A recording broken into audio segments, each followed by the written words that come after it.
ቤታችሁን ትወዳላችሁ? ቤታችሁ ሰላም አለበት? የተረጋጋ ነው? ቤት የእግዚአብሔርን ሐሳብና አጀንዳ ማስተግበሪያ ቦታ ነው። ለሚስትነትና ለእናትነት ሳትገነባ የመጣች ሴት አንድን ባል እያስለቀሰች ትኖራለች። በዛው ልክ ለባልነትና ለወንድነት ለአባትነት ሳይገነባ የመጣ ወንድ እድሜ ልኩ ሚስቱን እያስለቀሰ ይኖራል። ወላጆች ልጆቻችሁን ለእናንተ ጥሩ ልጅ ብቻ ሳይሆን እዛኛው ቤት ጥሩ ባልና ሚስት አድርጎ የማሳደግ ሞዴልም የመሆን ኃላፊነት አለብን። የፌሚኒዝም ሙቭመንት ነው፣ ማበብ ነው። ስለ ሰውም ይሁን ስለ ጾታ ከእግዚአብሔር የተሻለ የመናገር መብት ያለው የለም። እግዚአብሔር አንዳንድ አድርጎ ያጣመራቸውን ነገሮች ትውልዱ እየነጠለ ነው የሚጠቀም። ጋብቻና ወሲባዊ ህይወት ያለው በጋብቻ ውስጥ ነው። ነገር ግን ትውልዱ ጋብቻውን አይፈልገውም፣ ወሲባዊ ህይወቱን ይፈልገዋል። መገዛት የሚለው ሐሳብ በጣም ሴቶችን ወይ ሚስቶችን የሚከብዳቸው ምንድነው? የቫልዩ መለኪያ ስለሚመስላቸው ነው።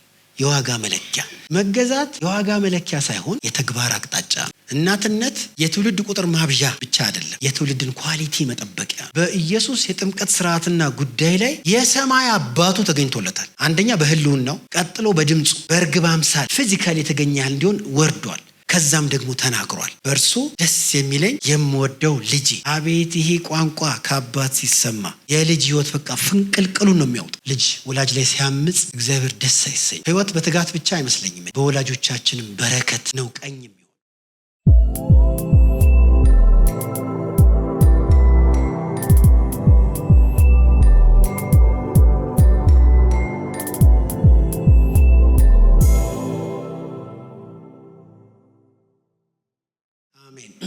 ርዕሳችን እንግዲህ አሁን ፓስተር እንዳለው የላቀ ቤተሰብ የሚል ነው።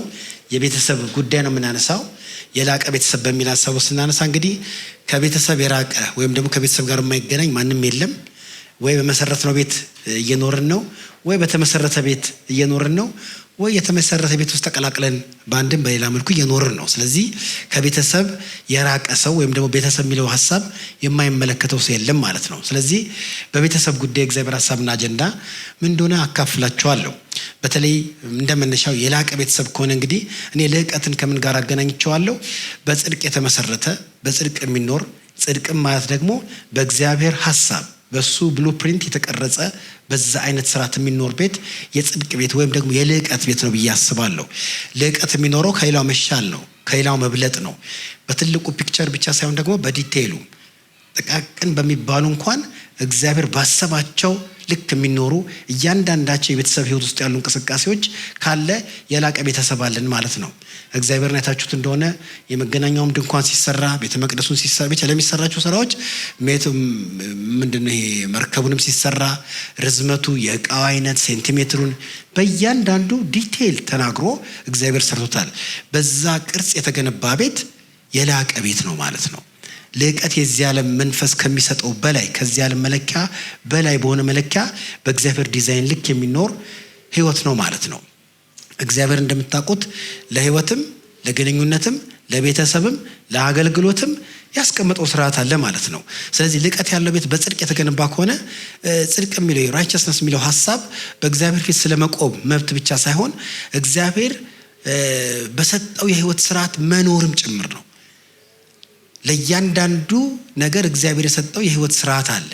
ልጅ የሆናችሁ እንደ ልጅ፣ ወንድ የሆነን እንደ ወንድ፣ ባል የሆነ እንደ ባል፣ አባት የሆነ እንደ አባት፣ ሚስት የሆነች እንደ ሚስት፣ እናት የሆነች እንደ እናት፣ አገልጋይ የሆነ እንደ አገልጋይ።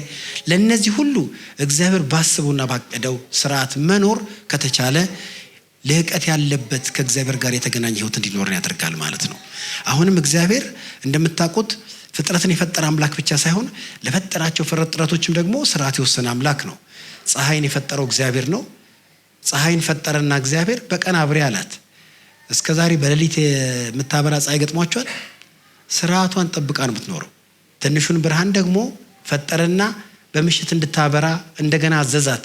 ስርዓቷን ሰጥቷታል እና እስከዛሬም በዛው ስርዓት ነው የምትሄደው። በዛው ልክ ሰውንም የፈጠረ እግዚአብሔር ነው። የሰውን የህይወት ስርዓት የሚወስን እግዚአብሔር ነው። ጋብቻንም የፈጠረ እግዚአብሔር ነው። የጋብቻንም የህይወት ስርዓት የሚወስነው እግዚአብሔር ነው። ቤተሰብንም የፈጠረ እግዚአብሔር ነው። የቤተሰብንም የህይወት ስርዓት የወሰነ እግዚአብሔር ነው። በዛ የህይወት ስርዓት በምኖርበት ጊዜ የላቀ ህይወት፣ የላቀ ግንኙነት፣ የላቀ ቤተሰብ ይኖረናል ማለት ነው። ያ ልቀትም ነው በዙሪያችን ካሉት ሰዎች የተለየ ህይወት እንዳለን የሚያሳየው። ተዚላችሁ እንደሆነ ሙሴ እግዚአብሔርን በዙሪያችን ካሉ አሕዛብ በምን እንለያለን ብሎ ጠየቀው። እግዚአብሔር የመለሰት ምንድን ነው? እኔ በመካከላችሁ እሆናለሁ። የእግዚአብሔር መገኘት ነው መለየትን የሚሰጥ። የእግዚአብሔር መገኘት ነው ልቀትን የሚሰጥ። የእግዚአብሔር መገኘት ነው የጽድቅ ህይወትን የሚሰጠው። ያም አክቲቭሊ ማለት ነው። እግዚአብሔር ከኔ ጋር ነው ምናምን ብቻ ማለት ሳይሆን አክቲቭሊ በእያንዳንዱ የህይወታችን እንቅስቃሴ እሱ ባስቀመጠው ስርዓት ህይወት ሲመራ እግዚአብሔር ከኛ ጋር እንደሆነ ማሳያ ነው ማለት ነው። ስለዚህ የላቀ ቤተሰብ ስንል በእግዚአብሔር ቃል ስርዓት የተቃኘ ቤተሰብን ነው። በቤት ውስጥ ያሉ እያንዳንዱ ግንኙነቶችና እያንዳንዱ ስፍራ አንዳንድ ነጥቦችን አሳያቸዋለሁ። ቤተሰብ ውስጥ ያሉ ሰዎች ሁሉ አባትና እናትም፣ ባልና ሚስትም፣ ወላጅና ልጅም፣ ወንድምና እህትም፣ ታናሽና ታላቅም በቤት ውስጥ ያለን ማናችንም እግዚአብሔር እንዴት መኖር እንዳለበት የህይወት ስርዓት አስቀምጦልናል። በነዛ ባስቀመጣቸው የህይወት ስርዓቶች መመላለስና መኖር በላቀ ህይወት ስለምንኖር የላቀ ቤተሰብን ማሳየት እንችላለን ማለት ነው። በእነሱ ጉዳዮች ነው። በዚህ ዘመን እግዚአብሔር ያሰበውን ቤት ወይም ደግሞ ቤተሰብ እንዳያገኝ ያደረጉ ብዙ ምክንያቶች አሉ። ቤተክርስቲያን ቢያንስ ከነዛ ችግሮች ራሷን አርቃ እግዚአብሔር ባሰበው ልክ ራሷን ልትገልጥ ይገባታል። ለምሳሌ እግዚአብሔር ያሰበውን ቤተሰብ እንዳያገኝ በዚህ ዘመን ትልቁ ተግዳሮት ከሚባሉት ነገሮች 3-4 ብጠቅስላችሁ፣ የመጀመሪያው የጋብቻ ክቡርነት መውደቅ ነው። የጋብቻን ክቡርነት ያላገባውም መጽሐፍ ቅዱሳዊ በሆነ ግንኙነት ብዙ ቦታ ይገኛል። ያገባውም ደግሞ እግዚአብሔር በሰጠው የእግዚአብሔር ሐሳብ እግዚአብሔር በሰጠው የባልና የሚስትነት ስርዓት ልክ ራሱን አያኖርም። ስለዚህ የጋብቻውን ክቡርነት ትውልዱ እንደጣለው የምታውቁት፣ ያልገባውም ለመግባትም አያስብም፣ ሳይገባም የሚኖርበት አኗኗር ወደ ጋብቻ እንኳን ቢገባ በብዙ መሰናክል እንዲኖር ያደርገዋል። እስቲ ጋብቻ ክቡር ነው በሉ። ተጋቢዎች ክቡር ናቸው አይደል መጽሐፍ ቅዱስ? ክቡሩ ጋብቻው ነው። እግዚአብሔር ያቋቋመው ተቋም ስለሆነ ማለት ነው። አንደኛው እሱ ነው። ሁለተኛ አሁንም እግዚአብሔር ያሰበውን ሐሳብና አጀንዳ እንዳያገኝ በቤት ውስጥ ካስገኘው ሌላኛው ደግሞ ምክንያት የፌሚኒዝም ሙቭመንት ነው፣ ማበብ ነው። በነገራችን ላይ ብዙ ባልናገርም ስለ ሰውም ይሁን ስለ ጾታ ከእግዚአብሔር የተሻለ የመናገር መብት ያለው የለም። ቢያምረውም አይናገርም። ከየት ያውቃል? እግዚአብሔር ስለፈጠረው ፍጥረት ሙሉ የመናገር መብት ብቻ አይደለም፣ የመናገር ስልጣን አለው። ደግሞ ልክ ነው። ማን ምን እንደሆነ ሰሪው ቢናገር ይሻላል ከአውሬው ማለት ነው። በዚህ ጉዳይ በወንድነትና በሴትነት መካከል ያለው የጾታዊ ግንኙነቶች በየትኛውም መልኩ በጋብቻ ብቻ አይደለም፣ በየትኛውም መልኩ ወንድና ሴት ራሳቸውን የሚያዩበትና የሚገናኙበት መንገድ ከእግዚአብሔር ቃል ስርዓት ተንሻፎ ስለወጣ እግዚአብሔር ባሰበው መንገድ እንዳንገናኝ አድርጎናል። ከዚህ የተነሳ አንድ ወንድና ሴት በሰላም እንዳይኖር የሚያደርግ ብዙ ምድራዊና አጋንንታዊ ፍልስፍናዎች አሉ። በእግዚአብሔር ቃል ሲቃኙ ገለባ አይሆኑ፣ ነገር ግን ለወደቀው ስሜት ለወደቀው ሰው ደስ የሚያሰኙ ማለት ነው። የወደቀውን ሰው ጡንቻ የሚያፈረጥሙ ማለት ነው። እግዚአብሔር እስከፈጠረን ጊዜ ድረስ እግዚአብሔር ይተርጉመን። አሜን። እግዚአብሔር ፈጥሮኛል በሉ እስቲ። እሱ ተርጉሞኛል። በቃ ከዛ በዚህ ቃል ውስጥ ማን መሆናችንን የሰራን የሞተልን መናገር ይችላል ማለት ነው። ይሄም አንዱ ችግር ነው። በዚህ ጉዳይ መጽሐፍ ቅዱሳዊ ወንድነትና ሴትነትን እንደ እግዚአብሔር ቃል በደንብ ልንገነባና ልንገልጥ ይገባል ማለት ነው።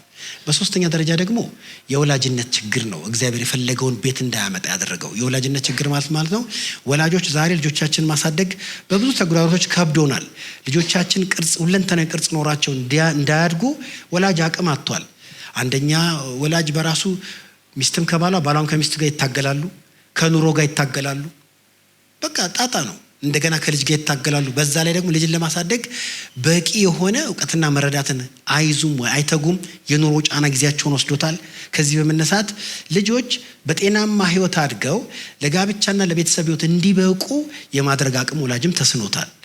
ከዚህ የተነሳ በብዙ ጋብቻ መካከል ለሚስትነትና ለእናትነት ሳትገነባ የመጣች ሴት አንድን ባል እያስለቀሰች ትኖራለች።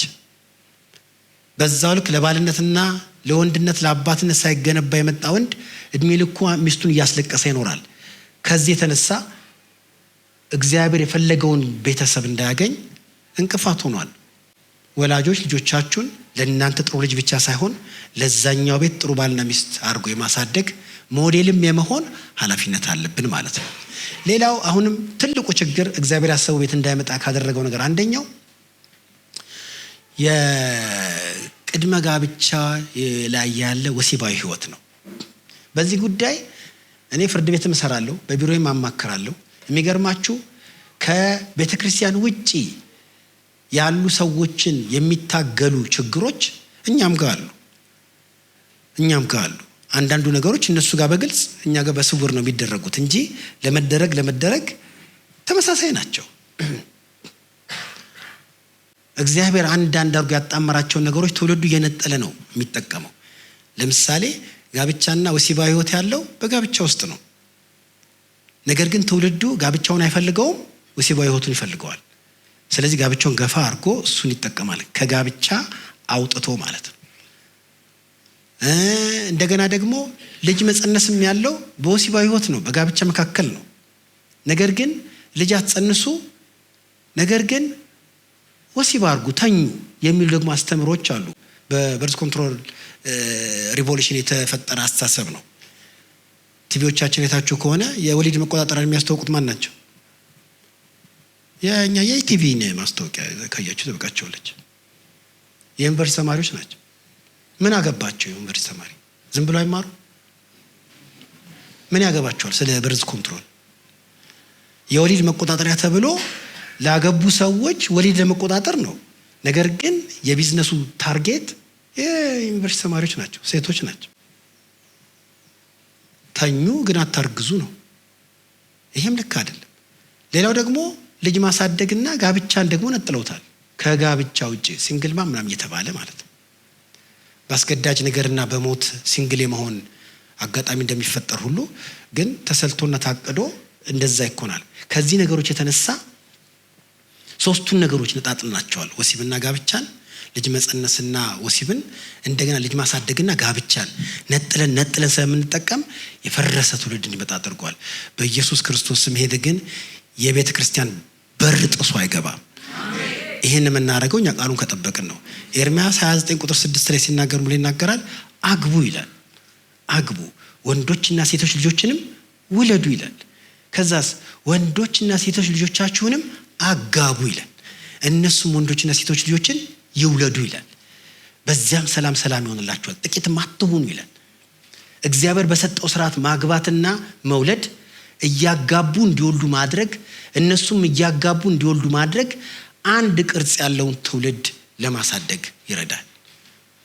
ስለዚህ እነዚህ ተቃውሞች እና የእግዚአብሔርን ሐሳብን እንዳይፈጽም የሚያደርጉ ተግዳሮቶች በቤተ ክርስቲያን መካከል አሁን በብዙ መልኩ ችግር ፈጥረዋል። ነገር ግን የእግዚአብሔር ሐሳብ ሁሌ መጽናት ስለሚችል እግዚአብሔርን ከሚከተሉ ጋር ሁሌ እግዚአብሔር ስላለ የእግዚአብሔር ሐሳብ አይሻርም። በየትኛውም ዘመን እግዚአብሔር ራሱን ያለ ምስክር አልተወም። ስለሱ የሚመሰክር ህይወት፣ ሰው፣ ቤተሰብ፣ ጋብቻ፣ ሀገርም ይኖራል። ከዚህ አንጻር እስቲ የቤተሰብ ህይወታችንን ከነዚህ ተግዳሮቶች ወጥተን የቤተሰብን ህይወት ለማክበር አንዳንድ ሐሳቦችን ልስጣችሁ። ቤታችሁ እንዴት ነው የምታዩት? ለቤተሰብ ያለን እይታ እግዚአብሔር እንደሚያየው ነው? በእርግጥ ያው ግልጽ ነው። ቤት ዛሬ ከባድ ቦታ ነው፣ በጣም ከባድ ቦታ። አብዛኞቻችን ውጪም ትግል ነው። ስትታገል ስትታኮስ ትውልና ማታ ደግሞ ግንባር መቀየር ነው። ቤቱም ሌላ ጦር ሜዳ ነው። ባል ከሚስት ይታኮሳል፣ ወላጅ ከልጅ ይታኮሳል አይደል? ሌላ ግንባር ነው፣ ማረፊያም አይደለም። ከዚህ የተነሳ ቤቱ አንሰባሰብበትም ወይም አንወደውም። ከዚህ የተነሳ በተቻለ መጠን በስራ እያመካኙ በለቅሶ እያመካኙ ከቤት መራቅ ነው። ምክንያት ያጣ እንኳን አገልግሎት አለኝ ብሎ ተጓዥ አገልግሎት ይዛል። ከደብረ ዘይት ጀምሮ ቀጥታውን ከተማ እየቀየረ ማለት ነው። ቤት ላለመምጣት እኮ ነው።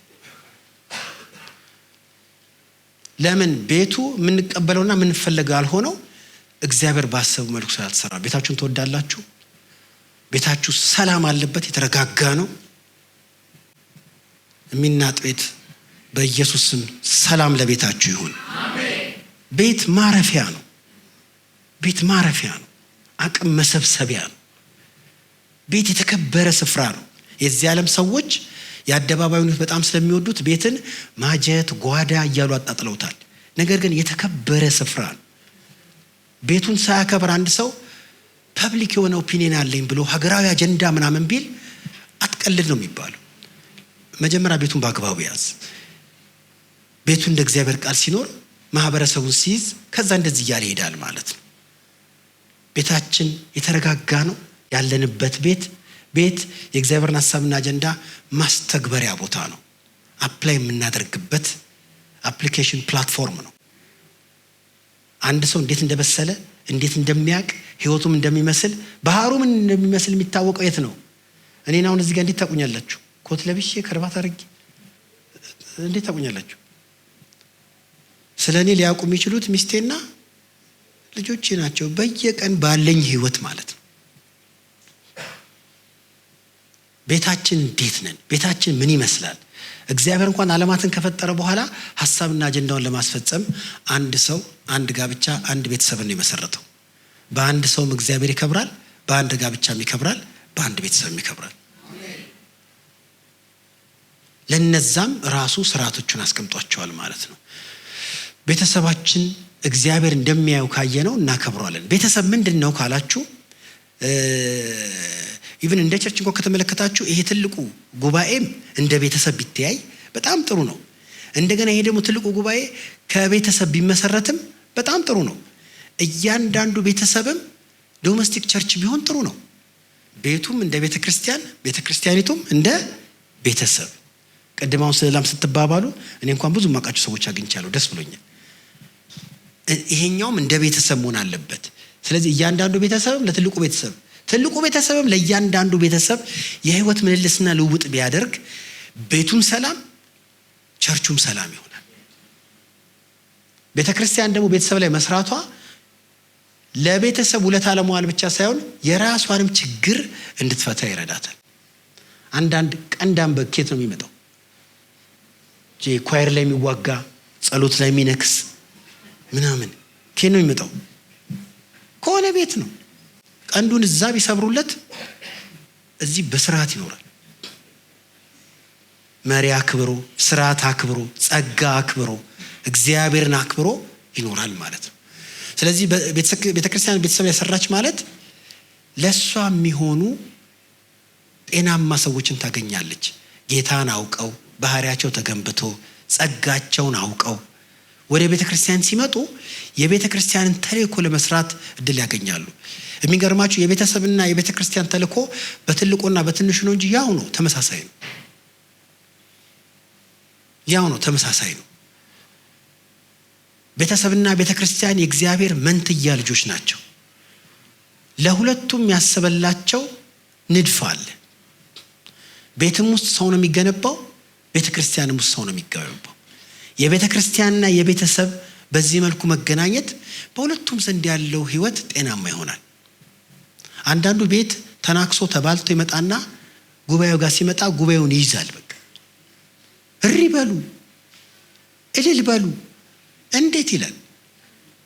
ኬት ይመጣ ግን እዛው ነዶ ቢመጣስ? እዚህ መሰባሰብ ብቻ ነው። የእግዚአብሔር መገኘት ለእያንዳንዱ ይደርሰዋል ማለት ነው። ስለዚህ ቤተሰብና ቤተክርስቲያን በጣም ወሳኝ ተቋም ናቸው። ቤተክርስቲያን የምናከብረው ያህል ቤተሰብ ሊከበር ይገባል። ስንቶቻችን ቤታችንን እግዚአብሔር በሚያየው ልክ እናየዋለን? እግዚአብሔር የሰጠውን ፕራዮሪቲ ስንቶቻችን ለቤት እንሰጣለን?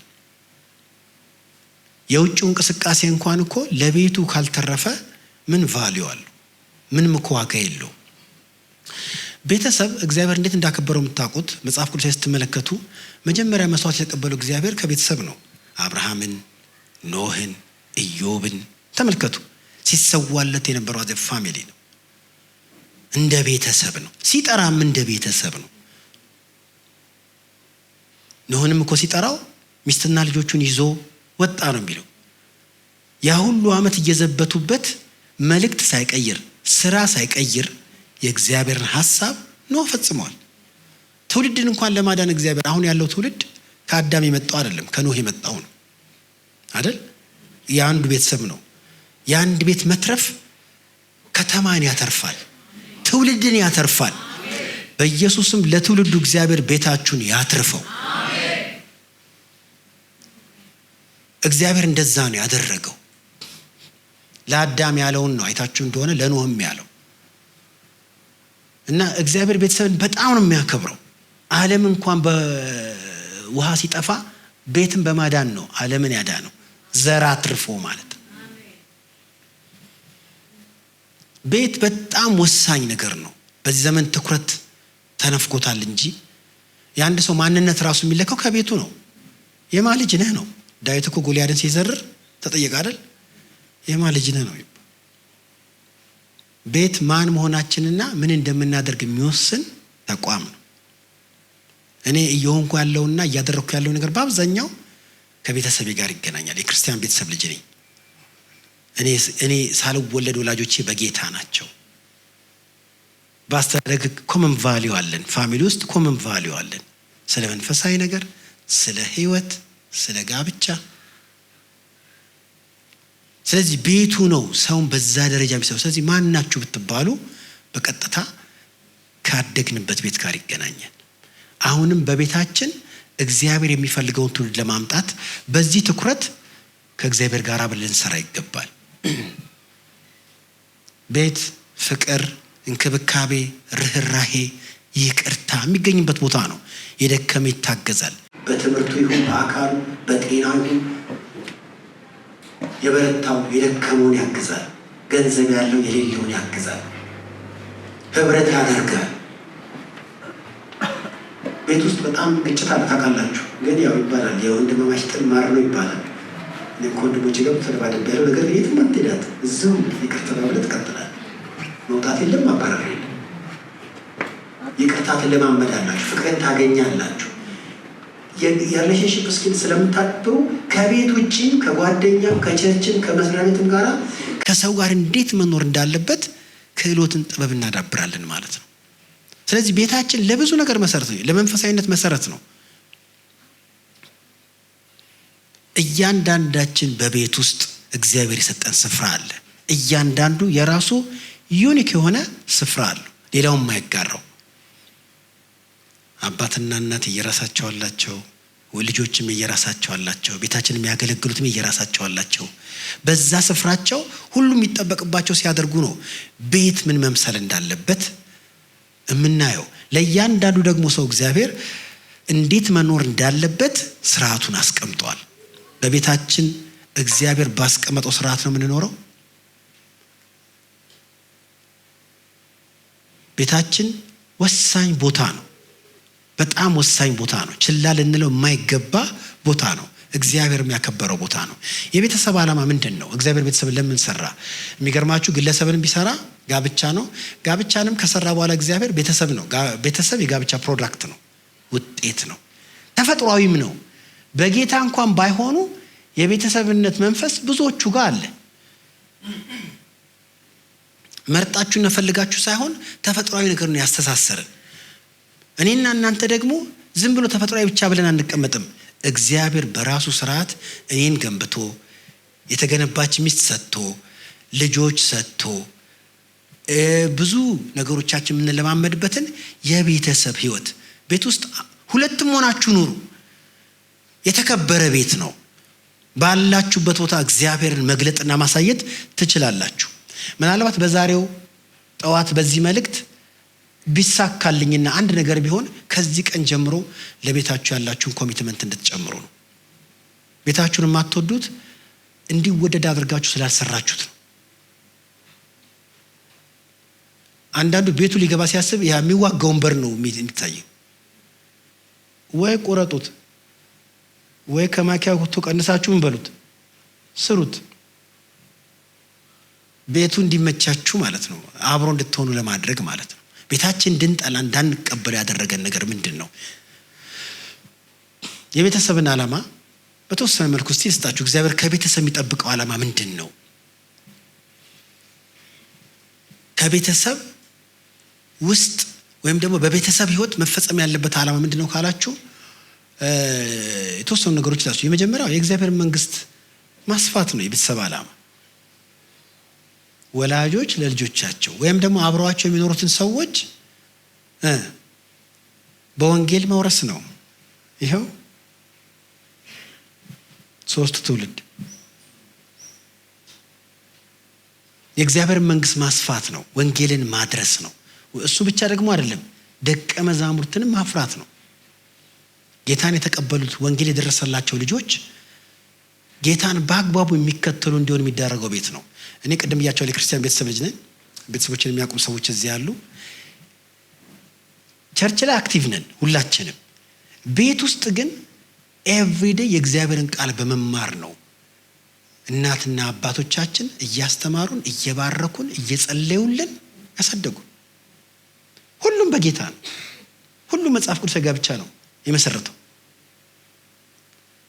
ከየት መጣ ከተባለ ለቸርችም ይሁን እንግዲህ ለእግዚአብሔር መንግስት 9 ልጅ አበርክተዋል ማለት ነው። ከየት መጣ ከተባለ የህይወት ስርዓቱን ለማድረግ ቤት ውስጥ ነው። ስለዚህ የቤታችን ዋነኛው የእግዚአብሔር እንዲፈጸም የሚፈልገው ሐሳብ መንግስቱን ማስፊያ ነው።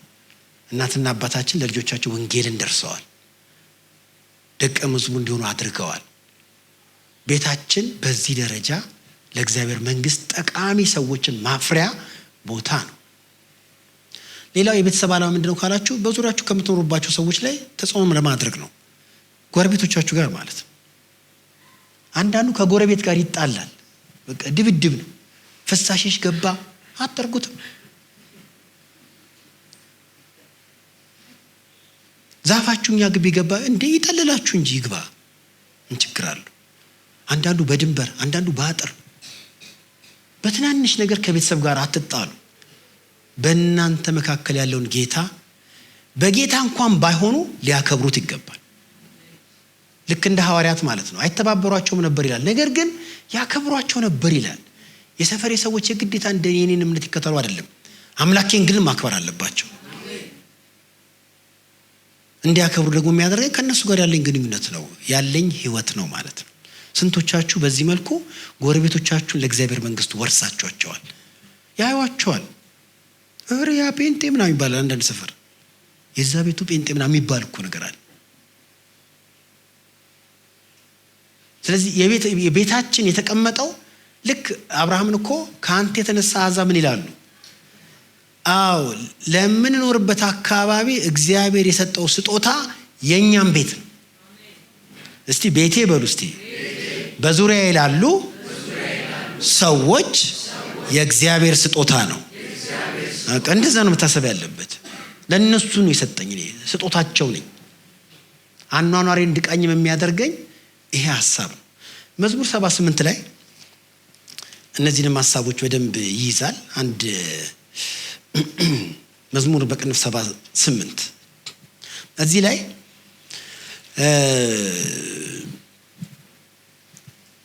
አፌን በምሳሌ ከፍታለሁ፣ ከቀድሞ ጀምሮ ያለውን ተምሳሌት እናገራለሁ። የሰማነውና ያወቅነው አባቶቻችን የነገሩን ለሚመጣ ትውልድ ከልጆቻቸው አልሰወሩም። የእግዚአብሔር ምስጋናና ኃይሉን ያደረገውንም ታምራት ተናገሩ። ለልጆቻቸው የሚያስታውቅ ዘንድ ለአባቶቻቸው ያዘዘውን ምስክር በያዕቆብ አቆመ፣ በእስራኤልም ሕግን ሰራ። የሚመጣው ትውልድ የሚወለዱም ልጆች ያውቁ ዘንድ ተነስተውም ለልጆቻቸው ይናገራሉ። እዚህ ጋር የሚያሳያችሁ ምንድን ነው? ከትውልድ ትውልድ የእግዚአብሔር ስራ፣ የእግዚአብሔር ማንነት አጀንዳው ሲሸጋገርና ሲተላለፍ የነበረው በቤተሰብ በኩል ነው። ቤተሰብ የእግዚአብሔር ስራና ታምራትን ወደሚቀጥለው ትውልድ ማስተላለፊያ ነው። ከዚህ የተነሳ ነው አባቶች ለልጆቻቸው አልሰወሩም። ስለዚህ ምን በሉ? ለልጆቻችሁ ተናገሩ። ምን እንደሚናገሩት? እግዚአብሔርን ታምራት፣ ስራውን፣ ህጉን ሁሉ ተናገሩ።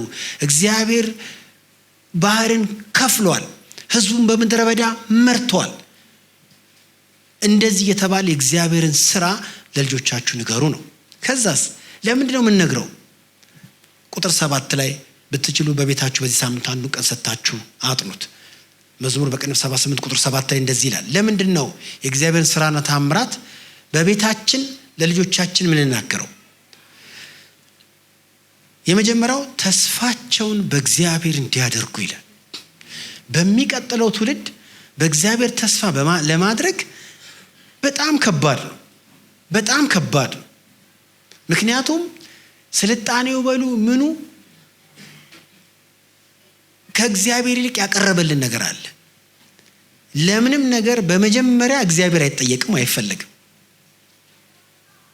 ከብዙ ትግል በኋላ አንዲት ሴት አንድ ጊዜ አይገርምም ዘግይቼ እግዚአብሔር ትዝ አለኝ አለች።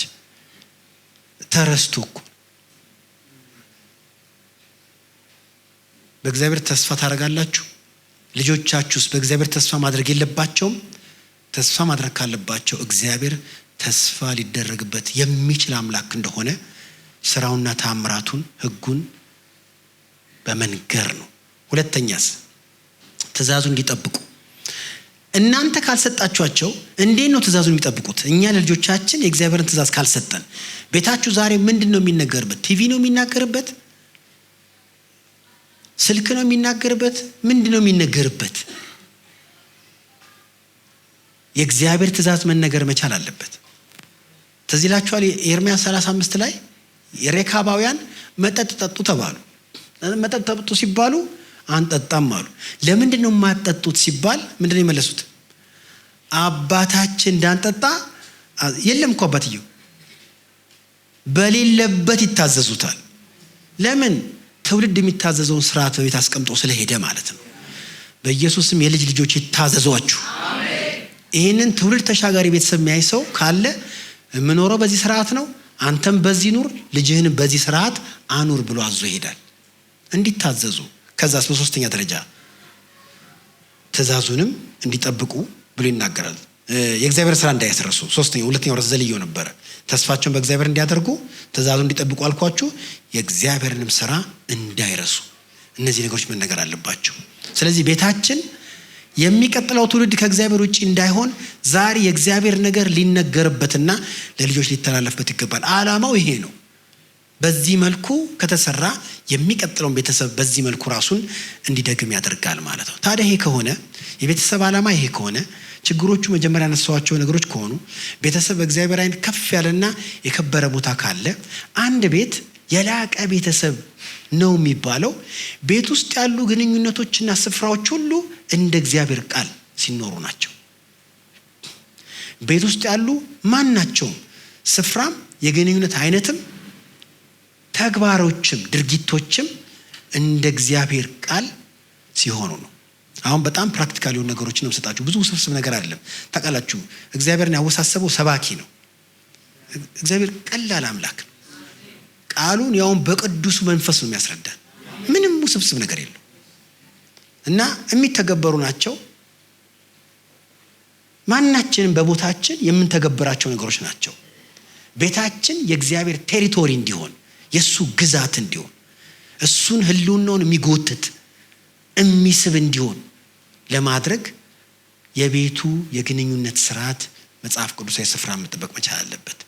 የላቀ ቤተሰብ ሲባል ቤት ውስጥ ያሉ ግንኙነቶች በጠቅላላ በእግዚአብሔር ቃል ስርዓት በተቃኘው ልክ ሲሆኑ ማለት ነው። በመጀመሪያ ቤት ውስጥ ምን አሉ ካላችሁ አባትና እናት አሉ፣ ወላጅና ልጅ አለ፣ ባልና ሚስት አሉ፣ ልጅና ወላጅ አለ፣ ልጆች የእርስ በርስ ግንኙነቶች አሉ። በእነዚህ ግንኙነቶች ላይ ጥቂት ነገር ጠብ አድርጌ ልስጣችሁና ቤት ውስጥ ባላችሁ ስፍራ ልጅ ከሆናችሁ ከወላጅ ጋር፣ ወላጅ ከሆናችሁ ከልጅ ጋር፣ ባል ከሆናችሁ ከሚስት ጋር፣ ሚስት ከሆናችሁ የሚገርማችሁ እግዚአብሔር በቃ እያንዳንዱን ነገር በፈጠረበት ስርዓት እንዲሄድ ነው የሚፈልገው። እንዴት መሄድ ደግሞ እንዳለበት በቃሉ ስላስቀመጠ እሱን መተግበር ያስፈልጋል ማለት ነው። እስቲ አባቶችና እናቶች ጋር ልምጣ።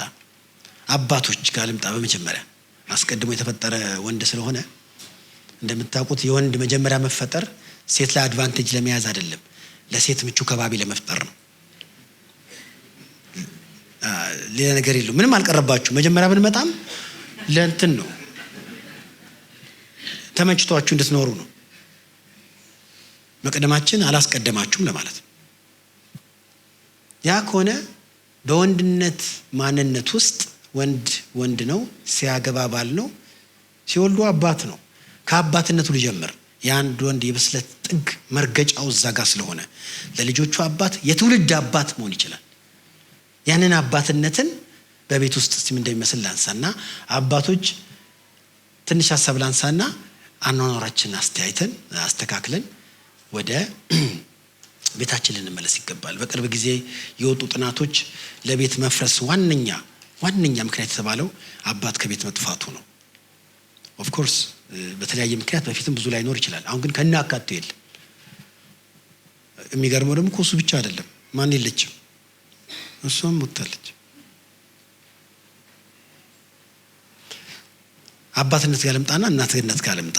አባቶች እስቲ ማቴዎስ ምዕራፍ 3 ቁጥር 16 እና 17 ላንብብና ከዚህ ሐሳብ ውስጥ ስለ አባትነት ትንሽ ተናግሬ በአባትነት ራሳችንን የምንገልጥ ሰዎች ተግባሮቻችንን እንቃኛለን ማለት ነው። ኢየሱስም ከተጠመቀ በኋላ ወዲያው ከውሃ ወጣ።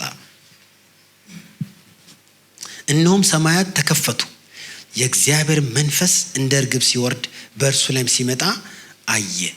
እነሆም ድምፅ ከሰማይ መጥቶ በእርሱ ደስ የሚለኝ የምወደው ልጄ ይህ ነው ይላል።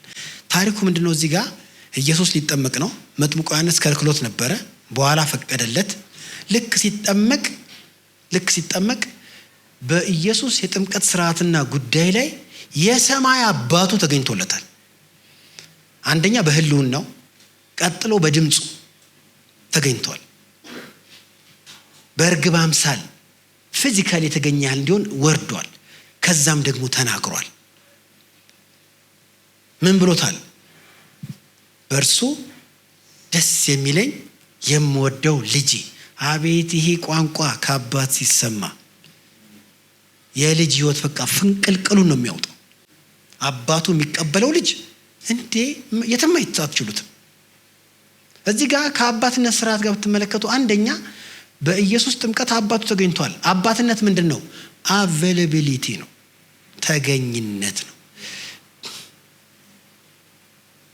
አባቶች በልጆቻችሁ ህይወት ትገኛላችሁ። አይ ብር ላስገኝለት፣ ከብሩ በላይ አንተን ይፈልጋል። ብሩም ያስፈልጋል፣ ግን ብር ለማስገኘት ብዬ እኔን እንዳያገኘኝ አላረገም። ሚዛን እጠብቃለሁ። በልጆቻችን ህይወት አንዳንድ ወላጅ መጥቶ አያውቅም። 17 18ኛ ቤቱ ላይ ቀውጢ ሲያደርግለት ይገኛል። ያኔ ያውም ሊቀጣ፣ ያውም ሊደባደብ። ድብድብም አትችሉም በዛ ሰዓት። አይከብድም? አባቶች በልጆቻችን ኤኒ አክቲቪቲ እንገኛለን። እኔ ልጄ ትምህርት ቤት ግጥሚያ ካለበት ግጥሚያ አለብኝ ዳድ ዛሬ ና ብሎ ሰዓት አክብሬ ነው። ደግሞ ለእርግጫ ለመጣ ነው አለለውም። ቆሜ አየዋለሁ እያጨበጨብኩ። በአባቱ ፊት ነው የሚጫወተው። የሚያሳየውን ነገር ለአባቱ ምናምን የሚያሳየው። ከዛ ይከተላል። በአንተ እኮ ደስ ይለኛል፣ ጎበዝ እኮ ልጅ ነህ፣ እዛ ጋ የሰራኸው ይባላል። የመቀበላችንን የመውደዳችንን ቃል እንሰጣቸዋለን። መገኘት በልጆቻችን ያስፈልጋል። ዛሬ አባቶች ጊዜ የለንም በብዙ ነገር። ይኸውላችሁ በሳምንት በቤት በግል በጉባኤ የእግዚአብሔርን ቃል ስንሰማ ዕዳ አለብን። እነዛ ቃሎች እየተተገበሩ ህይወታችን በእግዚአብሔር ህይወት ካልተሞላ መስማቱስ ምን ትርጉም አለው? እነዚህን ስንሰማቸው ወደ ተግባር መመለስ አለበት። አባቶች ዛሬ ልጆች ላይ እንገኛለን። እንዳንገኝ እኮ የሚያደርገን ብዙ ነገር አለ። አንዳንዱ አባት 3 እድር ይመራል፣ 4 እቁብ አለው፣ የሰፈር የጽዳት ኮሚቴ ሰብሳቢ ነው፣ የመጥረጊያ ግዢ ክፍል አዛዥ ነው፣ ቸርች 4 ዲፓርትመንት ያገለግላል፣ ከዛ የአገር ቤት እድር አለው። የለም የሁላችሁ ፍሬያማ ያልሆናችሁባቸውን አንዳንድ ኃላፊነቶች ቀንሷቸው። ቸርች ውስጥም ጸጋችሁ ያለበትና ፍሬ የምታፈሩበትን አገልግሎት ብታገለግሉ የሌላውን ስፍራ የያዛችሁበት ቦታ ካለ ለእነሱ ትለቁላቸዋላችሁ ማለት ነው። ምንም የትም አይደረስም። እግዚአብሔር ባሰበው መንገድ ሄዶ መርካት ትልቅ ነገር ነው። አንዳንዱም አባት እኔ ከስራ ወጣው ቤት ነኝ፣ ቤት ወጣው ቤት ነው የሚለው። ነገር ግን ቤት ገብቶ በቀኝ እጁ ሪሞት በእጁ ስልክ ይዞ ሌላም በዚህ ሊዝ ይችላል። ሰው ቲቪ ስልክ ያል እንዴት ይሆናል? አሁን ይሄ አባት ቤት ነው የገባሁት ብሎ ቤት ገብቷል። የት ነው ያለው? ዓለምን እየዞረ አንዴ ፓኪስታን፣ አንዴ ኡዝቤኪስታን እያለ ቤት ከገባን ቤት እንገኝ። ከልጅ ጋር ማውራት፣ መላፋት፣ ማውራት፣ መቀለድ ጥሩ ነው። እኔ ከልጅ ጋር ካርታ እጫወታለሁ፣ ቼዝ እንጫወታለን። ቅጥቅጥ ያደርጉኛል፣ እኔም እቀጠቅጣለሁ በተለይ። በዛ መሀል የምትለዋወጠው ነገር አብሮነት አለው። የግድ ጸሎትና የእግዚአብሔር ቃል ብቻ አይደለም። ስለዚህ ተገኝነት ነው አባትነት። ከልጆቻቸው አትራቁ። ማን አላቸው? ማን ያሻሻቸዋል? ማን ይላፋቸዋል? ማን ይስማቸዋል? ማን ያርማቸዋል? ማንስ ይረዳቸዋል? ለልጆቹ ብቻ አይደለም፣ እግዚአብሔር የሚፈልገውን ቤት፣ ልቀት ያለውን ቤት ለእግዚአብሔር ማቅረብ ከፈለግን እንደ አባት መጽሐፍ ቅዱሳዊ አባት መሆን አለብን። አንደኛ በመገኘት፣ ሁለተኛ በንግግራችን። ጀመረ ደግሞ ውጣ ከዚህ ጋር። አንዳንዱ እንደዛ ነው የሚለው። የሰው ልጅ ይደፍናል፣ አንተ እዚህ እንደዛ ይባል። በቃ የሰራውን አፕሪሽት አድርጎ በቃ ከዚህ ትጨምራለህ። እሺ ምን አንተ እግዚአብሔር ረዳሃል።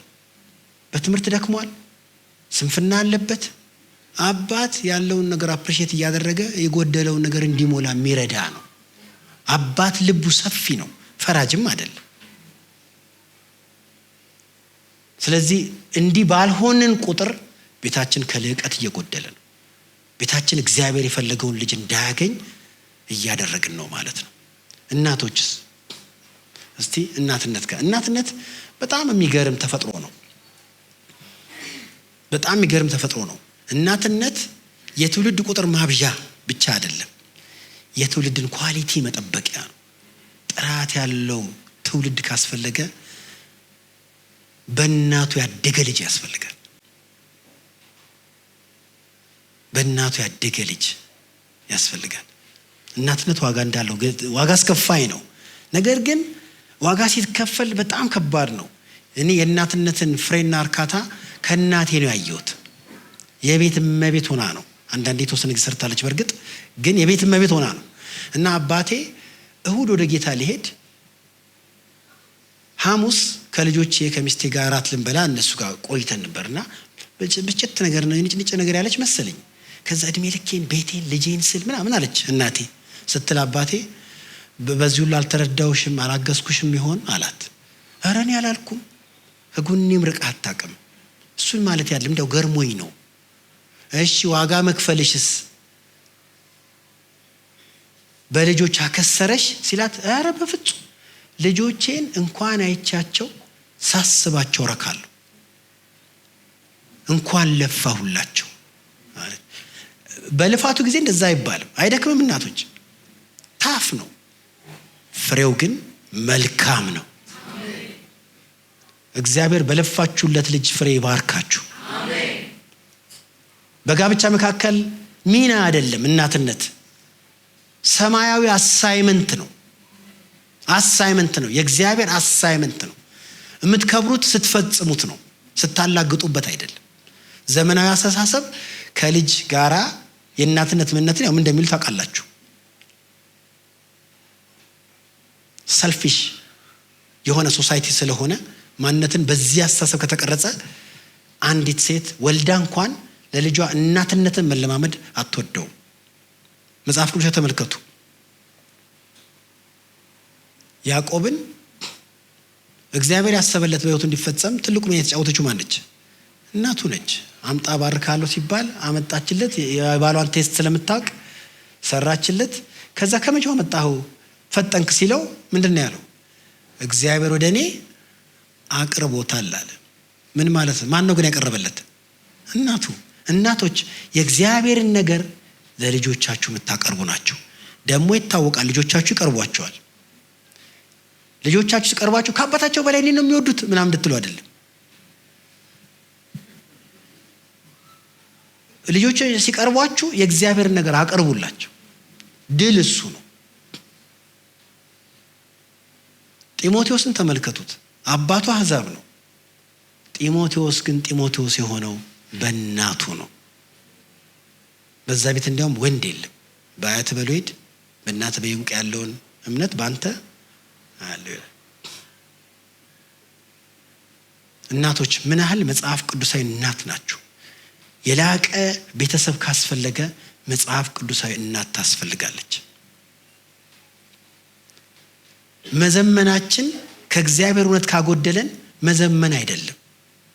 ደግሞ ለዘመናዊነት ካስፈለገ we are civilized፣ ያውም በኪንግደም ሲቪላይዜሽን የሰለጠንን ዝም ብለ የተደቆሰ የማህበረሰብ ክፍል አይደለም።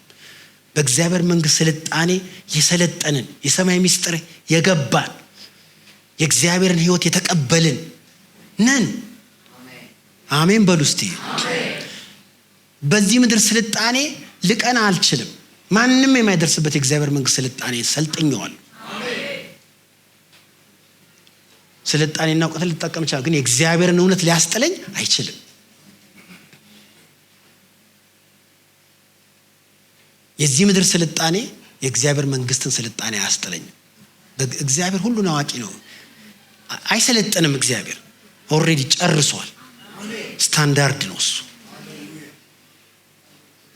ስለዚህ እናትነትን በዚህ ብታረጉት ፍሬያማ ልጅ ታገኛላችሁ። ዛሬ ልጆቻቸው ተበላሽተው የሚያለቅሱ እናትና አባቶች ስንት ናቸው? በምንም ከምትከስሩ፣ ለነገሩ ኪሳራ የምንም ኪሳራ አያስፈልግም፣ ግን በልጅ መክሰር የከፋ ኪሳራ ነው። ነጋችሁን ብቻ አይደለም ትላንትናችሁንም ያሳጣል። መምጣታችሁንም ትርጉም ሊያሳጣችሁ ይችላል።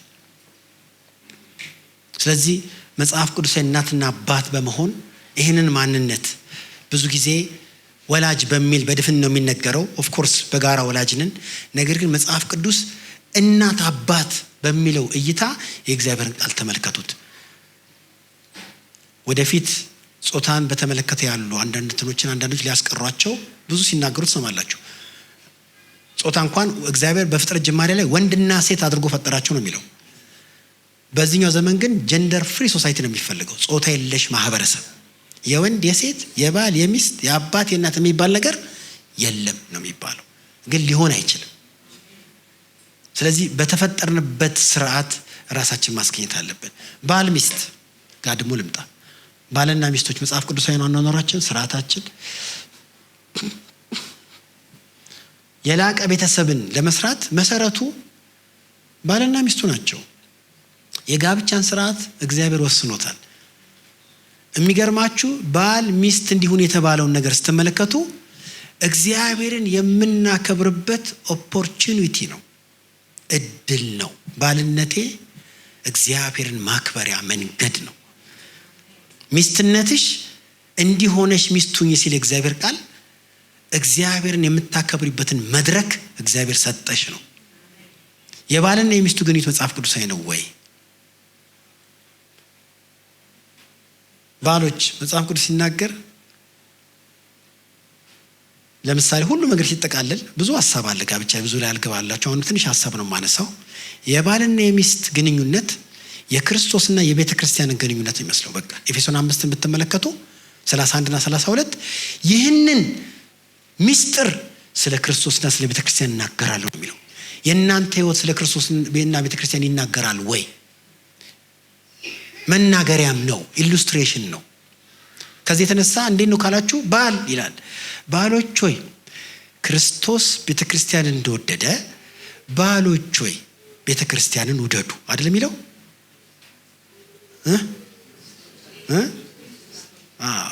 ክርስቶስ ቤተ ክርስቲያንን እንደወደደ ባሎች ሆይ። ስለዚህ አንድ ባል ጥሩ ባል የሚሆነው ማንን በመኮረጅ ነው? ክርስቶስን በመኮረጅ ነው። እንዴት እንደወደዳት እያጠና እዚህ ይወዳል ማለት ነው። ሚስቱን የሚወድ ባል የእግዚአብሔር ትእዛዝ እየፈጸመ ነው። ለሚስቱ ውለታ እየዋለ ሳይሆን ማለት ነው። ለሚስቴ እየዋልኳት ሳይሆን እግዚአብሔርን እየታዘዝኩኝ ነው። ክርስቶስ ቤተክርስቲያን እንደወደደ ካለ መች ነው ሚስታችሁ የምትወዱት? ክርስቶስ ቤተክርስቲያን የሚወዳት ውዱድ ነው እንዴ? እንደዛው አይነት ፍቅር ማለት ነው። አንድ ሰው ባለፈው መጣና ሚስቴ መውደድ እንዳለብኝ አውቃለሁ፣ ነገር ግን ሚስቴ በአሁን ሰዓት ሚስትነቷን ትታ በቃ ዘዋሪ ጎረቤት ሆናለች እና ለእሱ ያለኝ ፍቅር እንዲህ ምናምን ብሎ አለኝ። እንግዲህ ጎረቤትም ከሆነች ሚስትን ትወድ ነበር፣ አሁን ጎረቤት ከሆነች ባልንጀራህ እንደራስህ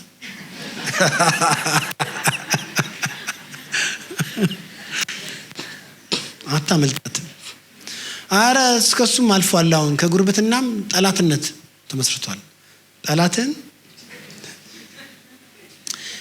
ሚስታችሁ ምንም ትሁን እሷን ላለመውደድ በቂ ምክንያት የለም።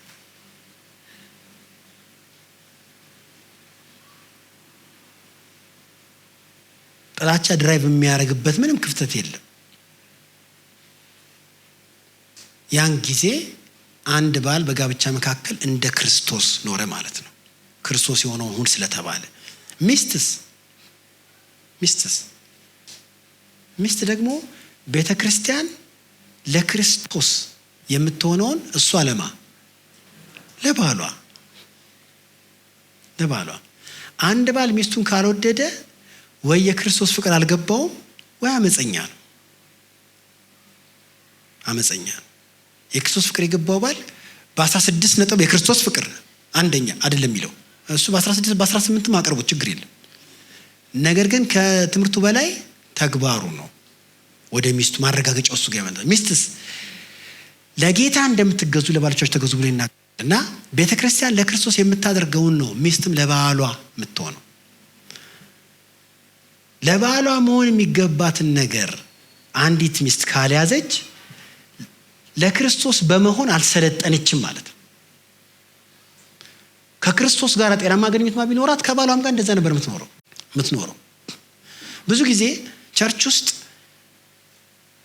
ይሄ የሚስት ስፍራ መገዛት፣ ትፍራ፣ ትታዘዝ፣ ደካማ ፍጥረት ስለሆነ ምናምን የሚባሉ አስተሳሰቦች በእግዚአብሔር መንፈስ ስለማንተረጉማቸው በዚያ ለማስተሳሰብ መጥፎ ነገር ሰንቅረውብናል። ብናቀው እግዚአብሔር ማንም ላይ ከፍቶ አያውቅም።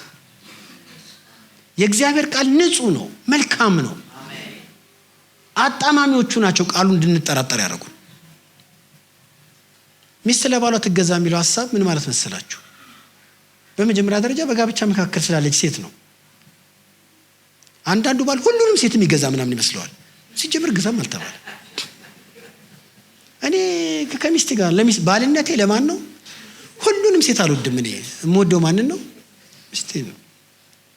አንዲትም ሚስት ትገዛ ማለት ለሁሉ እንደዛም አይደለም፣ ለባሏ ነው፣ ለመረጠችው፣ ፈቅዳ ላገባቸው፣ ኪዳን ለገባቸው ነው።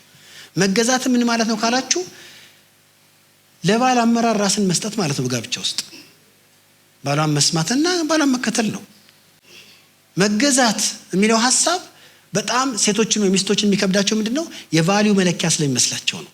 የዋጋ መለኪያ፣ ዋጋዋ ከወንድ ጋር ሲለካካ ምን ያለች ያነሰች። መገዛት የዋጋ መለኪያ ሳይሆን የተግባር አቅጣጫ ነው። የድርጊት ጥቆማ ነው። ድርጊትን ይጠቁማል፣ ተግባርን ይጠቁማል እንጂ ቫልዩን አይመዝንም። ምን ማለት ነው ካላችሁ የሚስት ራስ ማን ነው? በሉልኛ። የባልስ? የክርስቶስ አባቱ እግዚአብሔር ነው። እንግዲህ የሚስት መገዛት ለባል ከባል ማነስ ከሆነ ኢየሱስም ለአባቱ መገዛቱ ከእግዚአብሔርነት ያንሳል ማለት ነው። ያንሳል?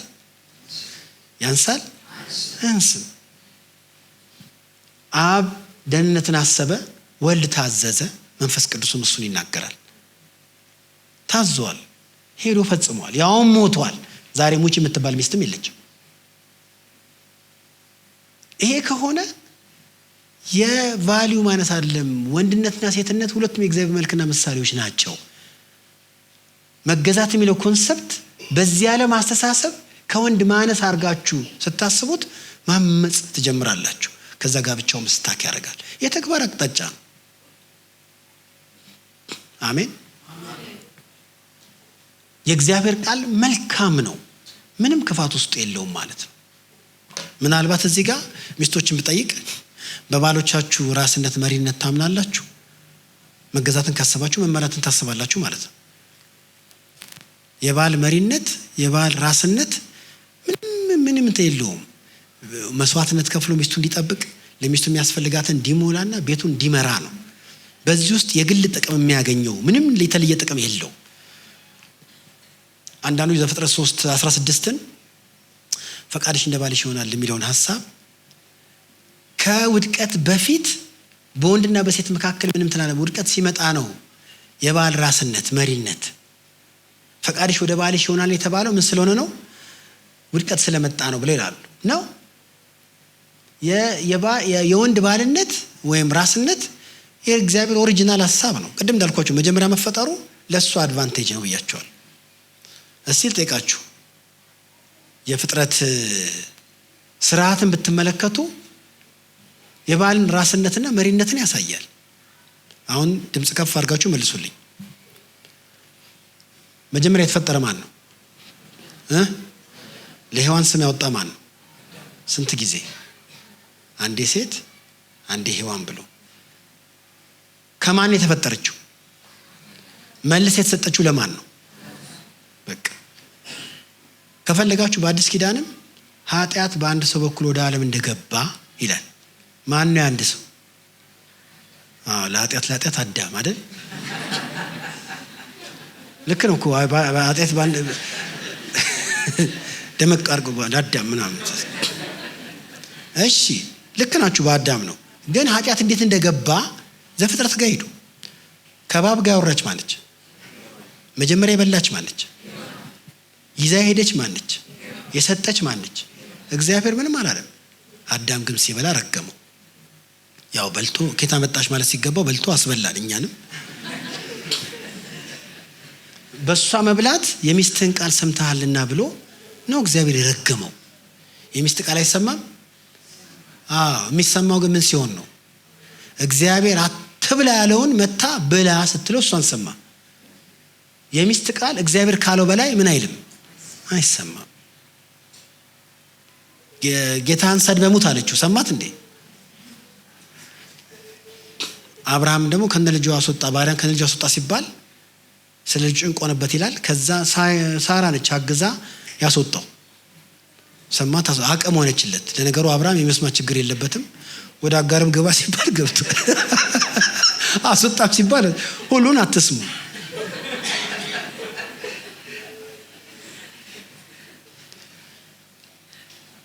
ስለዚህ ውድቀት አይደለም የባልን ራስነት መሪነት የሰጠው። እንዲያውም ውድቀት ሚስት ለባሏ እንዳትገዛ፣ እንዳትታዘዝ፣ እንዳትከተል ነው ያደረገው። ስለዚህ ባልና ሚስቶች የሁላችሁ የፈለገ ነገር አምጡ፣ ለጋብቻችሁ እግዚአብሔር ካስቀመጠው ስርዓት የተሻለ ስርዓት ልታመጡ አትችሉ። አልፈልግም ካላችሁ መብታችሁ ነው። ነገር ግን ቤታችሁ የቀውስ ነው። በምድራዊ ፍልስፍና ጋብቻ አይኖርም። እግዚአብሔር የሰራው ጋብቻ በእግዚአብሔር ስርዓት ነው የሚኖረው። እሺ ቅድም እናት አባት ብያለሁ። በጋራ ወላጅነታችሁ ለልጆቻችሁ አሳዩ። ባል ሚስት ብያለሁ። በዚሁ ላብቃ። በመጨረሻ ልጆች ጋር ልምጣ። ልጆች ለወላጅ ይሄም የእግዚአብሔር ቃል ስርዓት ነው። የላቀ ቤተሰብ ከሆነ ልጆች መጽሐፍ ቅዱሳዊ ልጅ መሆን አለባቸው። ልጅነት እንዴት እንደሆነ ከአባትና ከእናት ጋር እንዴት እንደሆነ የእግዚአብሔር ቃል ይናገራል። ልጆች የእግዚአብሔር ቃል የሚሰጣቸው ልጅ የሆናችሁ ማን ናችሁ? የልጅ ልጅ ያያችሁ ወላጅ ካላችሁ ወላጃችሁ ልታከብሩ ይገባል። መልካም እንዲሆንልህ በምድርም ላይ እድሜ እንዲረዝም ጂም ግባ አይደለም ነው? ጂምም ግቡ ጭምር ዳይት ተጠቀም ነው። አሁን ዳይት ተጠቀሙ። ነገር ግን የእግዚአብሔር ቃል መልካም እንዲሆንልን እድሜያችን እንዲረዝም እናትና አባቴን አከብራለሁ በሉ እስቲ። እናትና አባቴን አከብራለሁ በሉ እስቲ። ልጄ ሆይ የአባቴን ቃል ስማ። እናትን ባረጀች ጊዜ አትናቃት። እናትና አባትን የምታከብሩት ምንም ሰው የተማራችሁ ገንዘብ ይኖራችሁ ምንም ሁኑ፣ አባት ያልተማረ ገጠር የሚኖር ታሞ የተኛ ስፍራ ነው፣ ፖዚሽን ነው። እናትነትና አባትነት ስፍራ ነው። የኛ መብሰል ማወቅ ምን እናትነትና አባትነትን ሽሮ ከልጅነት አያወጣን። እንደ ልጅ እናትና አባትን ማክበር አለብን። እንደ ልጅ እናትና አባትን ማክበር አለብን። ልጅ ወላጅ ላይ ሲያምጽ እግዚአብሔር ደስ አይሰኝም። በምንም መልኩ እናትና አባቶቻችሁን በክፉና በኔጌቲቭ ነገር ማየት የለባችሁ። ከእናትና ከአባት ጋር ይጣላችሁ ሂዱ፣ ታረቁ። እነሱ እንዲመጡ አትጠብቁ፣ እናንተ ሂዱ። ህይወት በትጋት ብቻ አይመስለኝም። እኔ በትጋትና በስማርት በመሆን ስልቶችን በመቅረጽ ብቻ አይመስለኝም። በወላጆቻችንም በረከት ነው ቀኝ የሚሆነው፣ ቀና የሚሆነው በወላጅ በረከትም ነው። መጽሐፍ ቅዱስ ይህን ነገር ያስተምረናል። ስለዚህ አንዱ ቤት ውስጥ ልጆች በዚህ መልክ እንዲኖሩ የእግዚአብሔር ቃል ይሰጣቸዋል። ኢቭን እርስ በርስ ባላችሁ ግንኙነት ታናሽና ታላቅ፣ ታላቁ ታናሽኛውን እየተንከባከበ፣ ታናሹ ለታላቁ እየታዘዘ፣ እንደ ታናሽ እንደ ታላቅ በፍቅር ልትኖሩ ይገባል። ከልጆቼ ጋር እኔ እንደዛ ነው የማደርገው። እንዲያውም እነግራቸዋለሁ፣ ከእኔ በላይ አብራችሁ የምትኖሩት እናንተ ናችሁ። እኔና እናታችሁ ማንኖርበት ጊዜ ይኖራል። እርስ በርስ እናንተ ናችሁ አንዳችሁ ለአንዳችሁ። ትልቁ ታናሹን ኬር እንዲያረገው በብዙ መልኩ ኃላፊነቱ እንደ ታላቅ እንዲወጣ አደርጋለሁ። ለታናሹ ደግሞ ለታላቁ እንዲታዘዝ ነው። ልጅ ስርዓት የሚለምደው ቤት ውስጥ ነው። ቤት ውስጥ ስርዓት ያለመደ ሰው ቸርች ውስጥም በጥባጭ ነው። መስሪያ ቤት በጥባጭ ነው። ሰፈር ላይ በጥባጭ ነው። ሰው ስርዓት ቅርጽ ይዞ የሚያድገው የት ነው? ቤት ውስጥ ነው። ውጭውን የምንፈውሰው በዚህ አካሄድ ነው። ስለ ወንድም ስለ እህቶቻችሁ ግድ የሌላችሁ ወንድማማቾች፣ ዛሬም ወንድም እንደ ወንድም፣ እህት እንደ እህት፣ ታናሽ እንደ ታናሽ፣ ታላቅ እንደ ታላቅ ሊሆን ይገባል ማለት ነው። ትዝ ይላችሁ እንደሆነ እግዚአብሔር አቤል ሲሞት መጣና ለቃየል ጠየቀው፣ ወንድምህ አቤል ወዴት ነው? ቃየል ምን ብሎ ነው የመለሰው? እኔ ወንድሜ ጠባቂ ነኝ። ጠባቂማ ቢሆን ነው የጠየቀው። ምን ያደርጋል? ጠባቂው አጥቂ ሆነ እንጂ። እስቲ ወንድሜ ጠባቂ ነኝ በሉ፣ የእህቴ ጠባቂ ነኝ በሉ። በየትኛውም መልኩ ማለት ነው። የተጣላችሁ ወንድምና እህቶች ካላችሁ ቤቱን አትበጥበጡት። ይቅርታ ተጠያየቁና ቤቱ ለእግዚአብሔር ምቹ እንዲሆን አድርጉት። ወንድምና እህት መጣላት የለበትም። ትዝ ይላችሁ እንደሆነ አብርሃምና ሎጥ እንኳን እረኞቻቸው ሲጣሉ ምንድን ነው ያለው? ጠራውና እኔ እናንተ ልንጣላ አይገባንም፣ ስለዚህ የሚከፈለው ነገር ከፍላለሁ ነው። የፈለግከውን ውሰድ። አንተ ቀኙን ከወሰድክ እኔ ግራውን፣ ግራውን ከወሰድክ እኔ ቀኙ። ወንድማማችነት እንደዚህ ነው።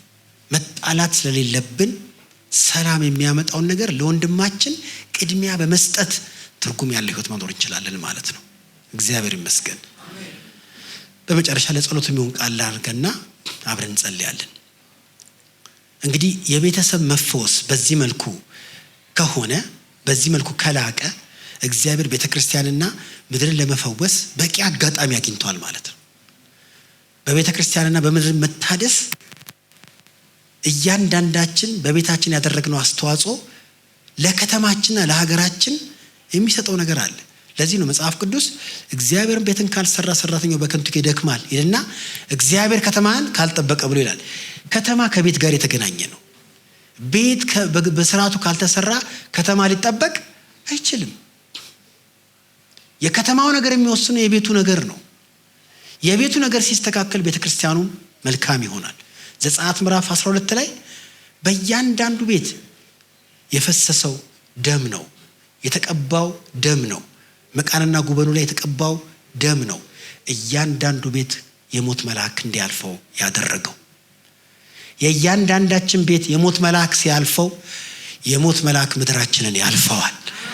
የሞት መልአክ ማህበረሰቡን ያልፈዋል። የመጀመሪያው አሳይመንት ግን እያንዳንዳችን ቤታችንን እንዲፈወስ በማድረግ በላቀ መልኩ በእግዚአብሔር ቃል ስርዓት መገንባት ነው ማለት ነው። ጌታ ይባርካችሁ። እንዳትወጡ 2 ደቂቃ ነው የምጸልየው። 2 ደቂቃ ነው የምንጸልየው። በጸሎት የምናደርገው ነገር ምንድነው? ራሳችንንም ጋብቻውንም ቤተሰቡንም ለእግዚአብሔር አሳልፈን እንሰጣለን። ትስማማላችሁ? በሱ እጅ ላይ የሚቀመጥ ነገር ሁሉ መልካም ነው። ቢታመም ይፈወሳል። እጥረት ካለ ይባረካል። ችግር ካለ መፍትሄ ያገኛል።